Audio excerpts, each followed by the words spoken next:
Judge of United States about the Tyler Robinson as a killer before the shot the Mr. Charlie Kirk, and he was a journalist. You know what? This is September is rupture, the God is calm. Alam mo yung mangyayari, di ba? Maraming mamamatay at mawawasak. Tapos hahatulan yung death penalty. Pinagbabawal yan ngayon sa religion. At hindi ko tinatanggap at hindi tinatanggap yan. Bahala na kayo dyan. Because your bird power die the people. Kasi ang labanan talaga sa daigdig, pag wala kang pera, kailangan mo manampalataya. May protection ka sa sarili mo na walang papatay sa'yo. Hindi ka atakihin ng mga demonyo na yan, ng mga evil people na yan, ng mga rich people na yan. Sa earth naman, government your work. Kailangan magtrabaho sa government para mayroon kang rich money, celebrity or change your rights, pride in cheaping, and cheap. Because celebrities over Satan power and material thing, money, love money, and morality. Bahala kayo. Pero ito yung sinasabi ko.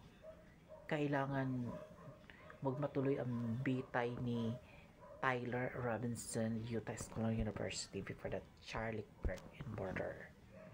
Baka dito mangyari sa Amerika ang nakita yung 2012 movie The Los Angeles, California in San Andreas Fault, the biggest volcanic and Yellowstone and disaster, mega tsunami.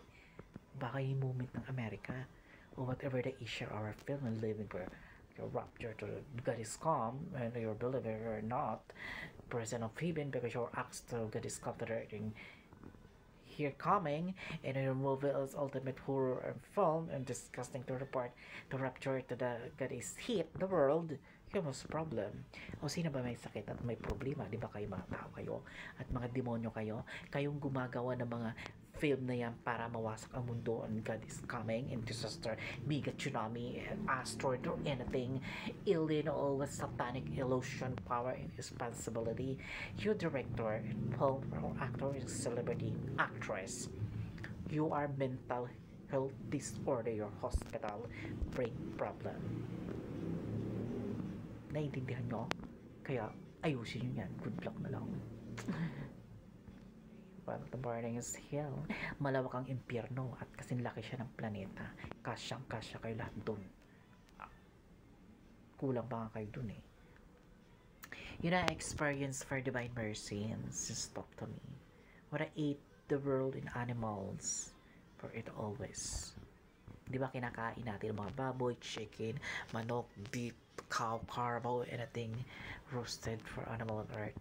Tayo din pala pagkain ni Lucifer ng mga demonyo, kakainin ng ating katawan, ng ating espiritu.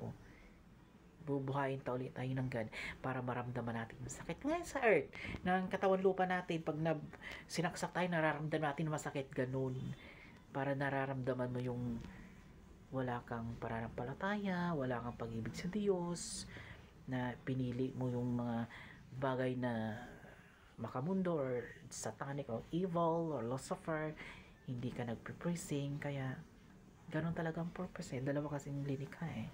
When I think of the Bible verse, doing to light and everything to heal people everlasting torment and to filter it and over the hill, punong-puno na yung mga tao at sisiksikan na doon sa impyerno ang mga taong masasama. Well, hindi naman ako mawawalan kasi ang aking story talaga, I'm Miracle in the Philippines, at yung Philippines script of religion, that God is coming for Sodom Gomorrah International, Israel and Jerusalem, to the war in Iranian, to Ukraine and Russia, although the Palestine over the history online in 2015 until now. As vigilant the Philippines happened to China and America, as never stop or always scandal and stupidly crazy the social media or television, but just never strike the whole portray.